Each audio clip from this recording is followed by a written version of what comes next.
Assalamualaikum warahmatullahi wabarakatuh. Di video kali ini kita akan membahas materi tentang dimensi 3. Adapun untuk video pertama ini akan kita bahas terlebih dahulu, yaitu materi tentang kedudukan titik, garis, dan bidang ya. Jadi kita belum memasuki inti bahasan dari dimensi 3. Karena materi ini sangat erat kaitannya dengan dimensi 3, maka kiranya ya sangat-sangat kalian perlukan. Yang pertama itu kedudukan titik terhadap garis. Nah, ada dua macam kedudukan titik terhadap garis. Yang pertama itu titik yang memang terletak pada garis, dan yang kedua yaitu titik yang terletak di luar garis. Nah, perhatikan gambar berikut. Misal diketahui terdapat garis G. Garis G ya. Dan titik A. Nah, titik A ini merupakan titik yang terletak pada garis. Kemudian titik B. Nah, titik B ini merupakan titik yang terletak di luar garis, yaitu di luar garis G. Saya pikir ini tidak perlu saya bahas panjang lebar karena sangat-sangat mudah ya. Jadi kesimpulannya ada dua kedudukan titik terhadap garis, dua macam, yaitu terletak pada garis, kemudian yang kedua titik yang terletak di luar garis. Kita lanjutkan. Poin yang kedua itu kedudukan titik terhadap bidang. Kedudukan titik terhadap bidang. Nah, sama, ada dua macam kedudukan titik terhadap bidang. Yang pertama itu titik yang terletak pada bidang, dan yang kedua itu titik yang terletak di luar bidang. Nah, perhatikan gambar berikut. Misalkan diketahui bidang alfa. Nah, saya bahas sedikit bahwa bidang itu biasanya dikasih nama ya, atau diberikan nama dengan simbol-simbol Yunani kuno. Jadi bukan yang huruf besarnya tapi huruf kecilnya, yaitu alfa, kemudian beta, kemudian gamma. Nah, adapun biasanya kalau pelajaran-pelajaran SMP nanti juga kita bahas ya, bidang ABCD. Nah, itu karena menggunakan abjad maka digunakanlah huruf-huruf kapital. Untuk lebih jelasnya akan kita bahas di video-video berikutnya. Untuk materi ini kita namakan bidang ini dengan bidang alfa. Jadi ini bukan sudut alfa tapi bidang alfa. Oke. Yang pertama titik A. Nah, titik A ini dikatakan titik yang terletak pada bidang alfa. Nah, biasanya sebagian orang ya membuat garis ya agar menandakan atau memperjelas bahwa titik A ini merupakan titik yang memang terletak pada bidang. Jadi ketika suatu titik terletak pada garis dan garis ini terletak pada bidang, maka kesimpulannya ya titik juga terletak pada bidang. Nah, karena kalau tidak diberikan garis biasanya nggak jelas gitu. Karena ibaratkan kalau misalkan ya misalkan bidang alfa ini kalian ibaratkan selembar kertas yang kalian letakkan di atas meja. Nah, titiknya kan bisa berada di mana saja ya.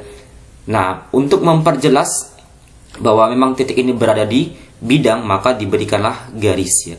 Jadi kalau titik berada pada garis dan garis berada pada bidang, maka kesimpulannya titik ya berada atau terletak pada bidang. Nah, kemudian kalau saya berikan gambar bidang seperti ini, jangan kalian bayangkan bidang ini seperti jajar genjang ya.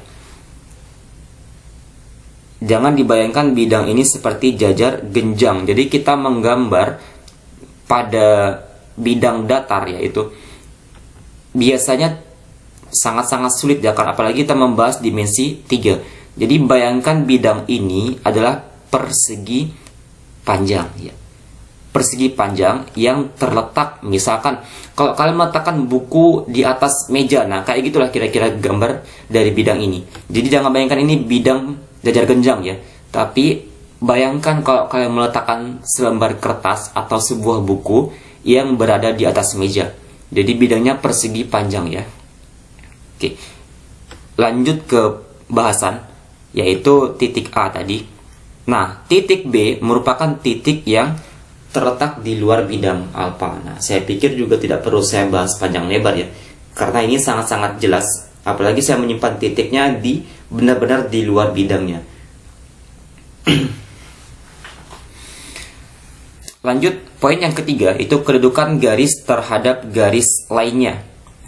Nah, kedudukan garis terhadap garis lainnya terdapat 4 macam, yaitu yang pertama garis yang saling berhimpit, kemudian garis yang sejajar, ketiga garis yang saling berpotongan, dan keempat garis yang saling bersilangan. Nah, dalam matematika antara garis berpotongan dan garis bersilangan ya kebanyakan orang salah definisikan ya. Bahkan sebagian menganggap garis berpotongan dan bersilangan ini sama gitu kan, padahal jelas berbeda secara definisi. Nah, garis yang saling berpotongan itu terletak pada bidang yang sama ya, sedangkan garis yang saling bersilangan terletak pada bidang berbeda dan tidak mempunyai titik persekutuan atau titik perpotongan. Jadi intinya, kata kuncinya bahwa garis yang berpotongan itu terdapat titik persekutuan. Ya, terdapat titik persekutuan atau titik perpotongan, yaitu ada satu titik nantinya. Sedangkan garis yang bersilangan dia tidak memiliki titik persekutuan.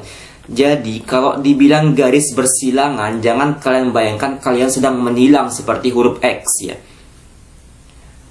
Jadi garisnya pada dasarnya tidak ketemu. Nah, untuk lebih jelasnya akan kita bahas di contoh soal pada video berikutnya ya. Perbedaan yang mendasar antara garis yang berpotongan dan garis yang saling bersilangan. Kata kuncinya untuk video ini bahwa garis berpotongan itu memiliki titik persekutuan atau titik perpotongan. Sedangkan garis yang bersilangan dia tidak memiliki titik persekutuan atau titik perpotongan. Jadi dia tidak terdapat titik perpotongan ya, atau garisnya nggak ketemu kalau secara bahasa sederhananya. Garisnya nggak ketemu, kira-kira seperti itulah ya. Oke. Nah, perhatikan gambar berikut. Nah, di sini saya hanya menggambarkan dalam bentuk segmen garis atau ruas garis ya, karena kalau saya buat nyatu nanti kalian tambah bingung. Jadi misalkan garis, anggap ini garis AB dan garis AC. Nah, garis AB A sampai B ya dengan garis A sampai C itu merupakan garis yang saling berhimpit ya. Garis yang saling berhimpit dia memiliki titik perpotongan di sepanjang garis tersebut, jadi tak hingga banyaknya. Jadi sepanjang garis AB ini merupakan titik perpotongan atau titik persekutuannya. Jadi kalau dia memiliki titik persekutuan yang tak hingga banyaknya, maka kesimpulannya garis ini saling berhimpit ya. Saling berhimpit, ketemu. Nah, yang kedua yaitu garis yang sejajar. Nah, di sini saya gambarkan dalam bentuk garis G dan garis L ya. Ini ruas garis, ini garis ya. Jadi kalau ruas garis ya biasanya diberikan batas, jadi dia nggak panjang atau ada batasnya. Jadi garis AB, garis AC ini merupakan ruas garis, sedangkan ini merupakan garis. Jadi garis kalau kalian gambarkan sebenarnya dia tak hingga panjangnya, jadi panjang sekali tak hingga, sampai tak hingga panjangnya. Tapi karena tidak cukup ya kalau buku kalian menggambar garis, maka diberikanlah garis seperti ini, yaitu garis G. Pada dasarnya garis itu panjangnya tak hingga ya. Adapun ini ruas garis biasanya memiliki panjang. Nah, garis G dan garis L ini merupakan garis yang sejajar. Kenapa dikatakan sejajar? Karena dia tak memiliki titik persekutuan ya. Sama, bedanya dia sejajar. Dan dia tak memiliki titik persekutuan.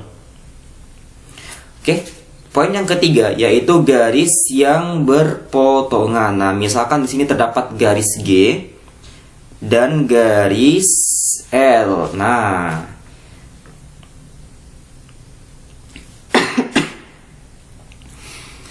garis G dan garis L ini merupakan garis yang saling berpotongan dan dia memiliki satu titik persekutuan. Ya, hanya satu, ingat ya. Garis yang saling berpotongan itu memiliki satu titik perpotongan atau titik persekutuan. Kalau lebih dari satu, yang kemungkinan lain tak hingga banyaknya. Jadi nggak ada dua titik persekutuan ya. Hanya satu titik persekutuan atau titik perpotongan ya. Sehingga garis G dan garis L dinamakan garis yang saling berpotongan karena memiliki satu titik persekutuan. Dan ini terletak pada bidang yang sama ya. Terletak pada satu bidang. Nah, untuk lebih jelasnya akan kita bahas di video berikutnya dalam bentuk contoh-contoh soal ya. Lanjut. Nah, misalkan ada garis G dan garis L. Nah, di sini saya menggambarkan garis seperti ini ya. Kalau kalian buka di video-video pembelajaran yang lain di YouTube ya, kalian mungkin akan menemukan orang menggambar garis ini dalam bidang ya, tak jadi masalah. Intinya ya, silahkan cari saja literatur lain yang memudahkan kalian untuk memahami kedudukan titik, garis, dan bidang ya. Banyak sekali literatur yang bisa kalian gunakan baik di YouTube maupun di buku-buku atau di aplikasi-aplikasi di HP seperti Ruang Guru atau Zenius ya. Jadi banyak sekali konsep-konsep yang membahas tentang kedudukan titik, garis, dan bidang. Pada dasarnya sama ya, materinya sama, hanya saja setiap orang mempunyai ciri khas dalam menjelaskannya. Jadi, nah ini gambar yang saya buat seperti ini. Jadi sebagian orang kalau kalian lihat membuat dalam bidang ya, nggak jadi masalah, sama saja ya. Nah, misalkan garis G dan garis L seperti ini merupakan garis yang saling bersilangan ya. Nah, mungkin akan sangat sulit untuk kalian pahami garis yang saling bersilangan kalau saya gambarkan dalam bentuk seperti ini. Pada intinya dia tidak memiliki titik persekutuan. Jadi kalau kalian tarik garis G ini sampai ke sana, ditarik ya, panjangnya sampai sana, garis L juga sama. Nah, pada dasarnya nanti ketemu kan. Nah, itu makanya saya bilang ya, untuk memahaminya akan dibahas pada video berikutnya, karena memang harus di bidang gambarnya atau dibangun ruang ya, agar kalian benar-benar memahami perbedaan antara garis yang saling berpotongan dan garis yang bersilangan. Kemudian poin yang terakhir, sebelumnya ya, kita bahas dulu yang ini, berpotongan dan bersilangan ya.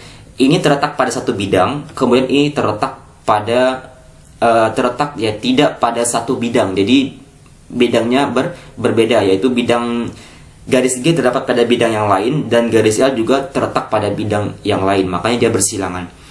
Lanjut poin yang keempat, yaitu kedudukan garis terhadap bidang. Nah, kedudukan garis terhadap bidang ada 3 macam. Yang pertama, garis yang terletak di dalam bidang. Yang kedua, garis yang sejajar dengan bidang. Dan yang ketiga, garis yang memotong bidang. Atau ini garis yang terletak pada bidang ya, di dalam bidang sama saja. Oke, perhatikan gambar berikut sama bidang alfa. Saya gambarkan bidang alfa. Kemudian ini garis G. Nah, garis G merupakan garis yang terletak pada bidang. Saya pikir jelas ya. Jadi himpunan titik-titik ya pada garis ini terletak pada bidang, sehingga garis ini juga terletak pada bidang alfa ya. Karena definisi dari garis kan himpunan titik-titik ya. Oke. Lanjut bidang alfa. Nah, saya gambar garis K dan garis L. Ya, garis K dan garis L. Nah, garis K merupakan garis yang terletak pada bidang alfa. Jadi garis K terletak pada bidang alfa ya, karena setiap titik pada garis K terletak pada bidang alfa. Garis K terletak pada bidang alfa dan garis L terletak di luar bidang alfa.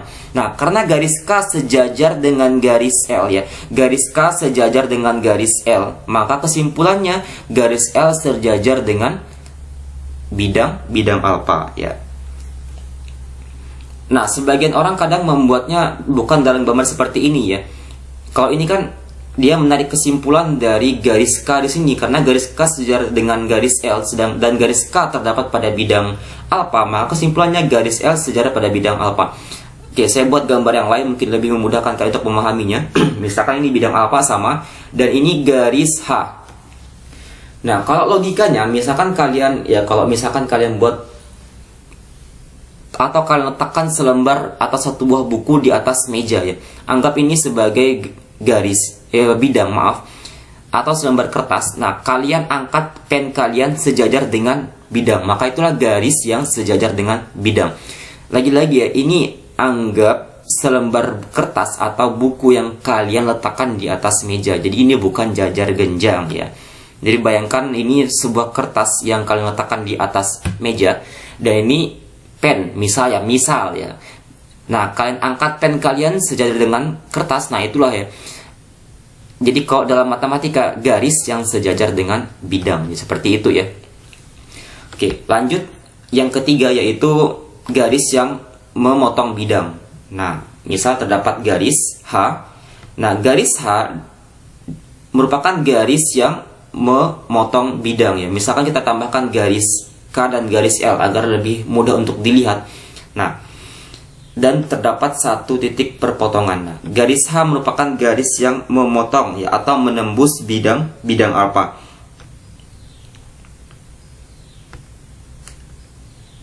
Dan ini merupakan titik perpotongannya atau titik persekutuannya. Oke, saya pikir ini cukup jelas ya, tak perlu saya bahas panjang lebar ya untuk garis yang menembus atau memotong bidang alfa ya.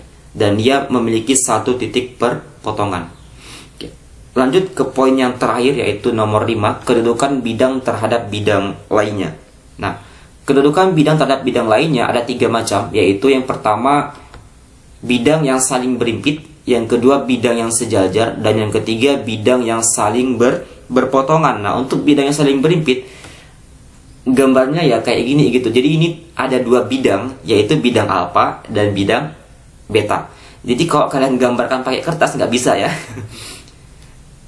karena dia tak memiliki jarak gitu. Jadi memang benar-benar ketemu bidangnya. Jadi bidang alfa dan bidang beta ini merupakan bidang yang saling berimpit. Jadi kalau kalian logikakan pakai kertas nggak bisa. Karena bagaimanapun yang namanya 2 kertas yang ketemu pasti memiliki jarak ya. Oke, lanjut. Nah, bidang alfa dan bidang beta ini merupakan bidang yang sejajar. Kenapa? Karena dia tak memiliki apa?